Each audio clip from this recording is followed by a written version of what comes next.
औज़ बिल्लाहि मिनश शैतानिर रजीम बिस्मिल्लाहिर रहमानिर रहीम। हमारा जो आज का मौजू है वो है आइडेंटिफिकेशन परेड।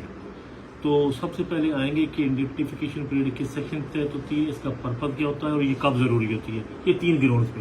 सबसे पहले तो ये जो आइडेंटिफिकेशन परेड है ये आर्टिकल 22 ऑफ कानूनी शहादत के तहत होती है और इसके जो पुलिस रूल्स के जो आर्टिकल डील करते हैं वो 26(7) है, 26(32) है और 27(25) है। वॉल्यूम 3 जो पुलिस रूल 1934 का है ये डील करते हैं।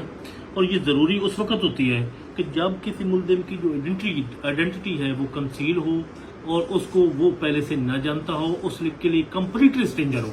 अगर वो जानता हो उसके बारे में या उसको उसके नाम का पहले पता हो तो जो 162 ऑफ QSO है वो बार करता है कि फिर आइडेंटिफिकेशन परेड की जरूरत नहीं है। जब न जानता हो उसके लिए कंप्लीटली स्ट्रेंजर हो तो तब आइडेंटिफिकेशन परेड की जरूरत होती है। इस बारे में जो एपेक्स कोर्ट की जजमेंट्स हैं वो है 1996 PLD कराची 246, 1900 ये है 1914 ASC 545, 1981 PLD supreme court 142, 1998 PCLJ 22-27, AIR 1953 आल 383। और इनमें जो सबसे मशहूर जजमेंट है वो है खलील उमर रमजे साहब की 1998 PCLJ पेज 22-27।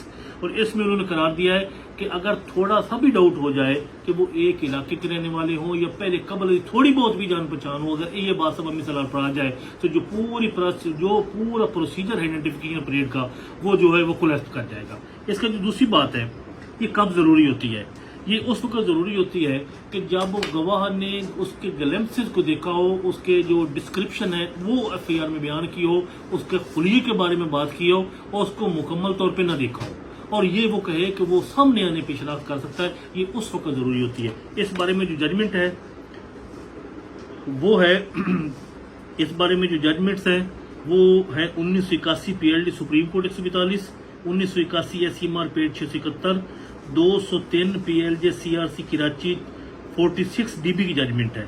और इसमें ये ज़रूरी है, इसमें इन जजमेंट्स में ये था कि एक ने कहा कि उसने शलवार कमीज पहना हुआ था, दूसरे ने कहा कि ये पैंट शर्ट पहना हुआ था। करार दिया कि ये कोई डिस्क्रिप्शन नहीं है मुल्ज़िम की। और एक जो ये जजमेंट मैंने पहले बयान की है ये 2003 PLJ CRC कराची 46 DB की जजमेंट है। इसमें यह था कि जो गवाह है वो गाड़ी के पीछे बैठे थे और जो वकूआ है वो गाड़ी के आगे हो रहा था। उनमें से एक उतरा और उसने कहा था कि फायर हो रहे थे, तो अदालत ने करार दिया कि ऐसी क्रिटिकल सूरत हाल में मुल्ज़मान को देखना मुमकिन नहीं होता, लिहाजा ये जो बात है बिलीवेबल नहीं है। उसकी जो आइडेंटिफिकेशन परेड थी वो डिस्कार्ड की गई। तो अब जो है इसमें ज़रूरी है कि जब भी मुल्ज़िम का खुलिया बयान किया जाए और उसमें स्पेसिफिक रोल दिया जाए, जब मुल्ज़िम को आइडेंटिफाई किया जाए रोबरो मजिस्ट्रेट जेल में, तो उसका हर एक का अलहदा रोल बयान करना जरूरी है। अगर हर बंदे का अलहदा रोल बयान न किया जाए तो जो आइडेंटिफिकेशन परेड है उसका मकसद पूरा नहीं होता।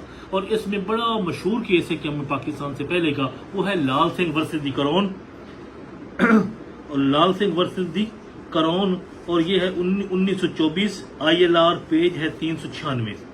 इसमें है 1985 SCMR पेज 721, 1988 SCMR 557 और 1996 PCLJ पेज 73 और 2008 SCMR पेज 302। अब मैं ये आता हूँ कि ये कौन कर सकता है। ये सिर्फ और सिर्फ इलाका मजिस्ट्रेट कर सकता है और हमेशा ये जेल प्रेमिस में मुनक्कद होती है और ये कभी भी पुलिस स्टेशन में मुनक्कद नहीं हो सकती। जो 162 और CRPC है वो इस बात को बार करता है कि जो आइडेंटिफिकेशन परेड रोबरो पुलिस होगी और विदाउट मजिस्ट्रेट होगी, it has no legal value in the eye of the law. तो अब कि ये जो है आइडेंटिफिकेशन परेड है ये एज सून एज पॉसिबल होना जरूरी है। जब सिर्फ 10 दिन की डिले थी तो सिर्फ 10 दिन की डिले की वजह से जो आइडेंटिफिकेशन परेड है उसको डिस्कार्ड किया गया। इसमें जो जजमेंट है वो है 1995 PLD सुप्रीम कोर्ट पेज 1 और इसको कहा गया कि ये 10 दिन बाद हुई है, लिहाजा इस बात को डिस्कार्ड नहीं किया, इस बात को रद्द नहीं किया जा सकता कि गवाह ने मुल्ज़िम को ना देखा हो या मुल्ज़िम की डिस्क्रिप्शन ना बताई गई हो। अब मैं ये अर्ज करता चलूँ कि ये जो आइडेंटिफिकेशन परेड है it is not a requirement of law, it is the question of the proprietary और इस क्वेश्चन ऑफ द प्रोप्राइटरी और ये है 2005 PLD कराची 470 करा दिया गया।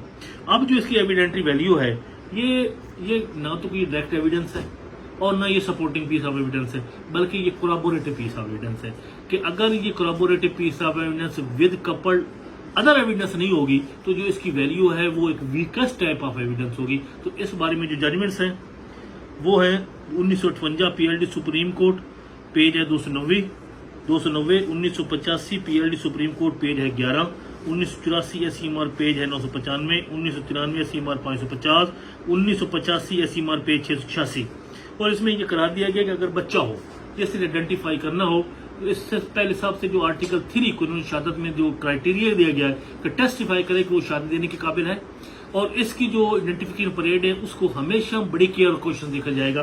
اس بارے میں جو ججمنٹ ہے وہ ہے 1985 PLD لاہور 18.